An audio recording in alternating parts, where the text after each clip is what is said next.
It's not uncommon that I have parents coming in, sometimes even on their own, but often with their child, regarding what is it that they should look for if they're looking at gynecomastia, possibly within their son, because they discuss how they no longer want to do some of the things that they used to love doing, like going to the beach, playing basketball, doing things that may require taking the shirt off.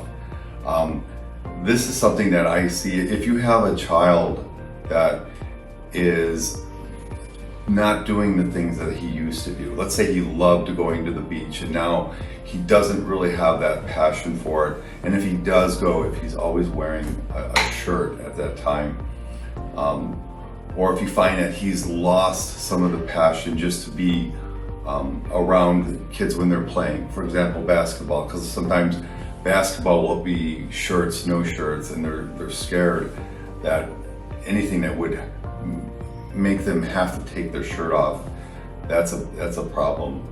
My life's goal as a young teenager was to be a pilot, specifically a naval aviator.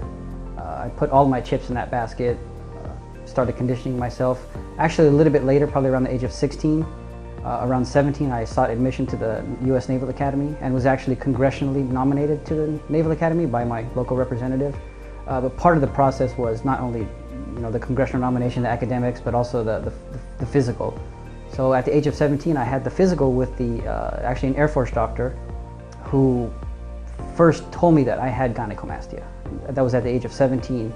And he said it disqualified me from Naval Academy entrance. That was a tough pill to swallow because I had, again, put all my chips in that basket. I had worked hard toward that academically, physically, and I felt like this condition, which I had no control over, just kind of crushed my dreams.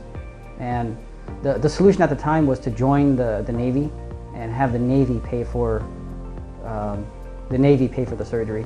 So join as an enlisted, you get full medical benefits.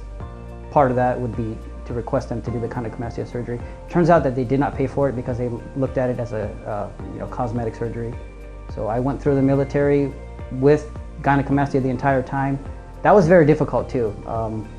In the military, you take group showers. You're very close to your shipmates, and it kind of echoed the same feelings that I had during high school, during physical education.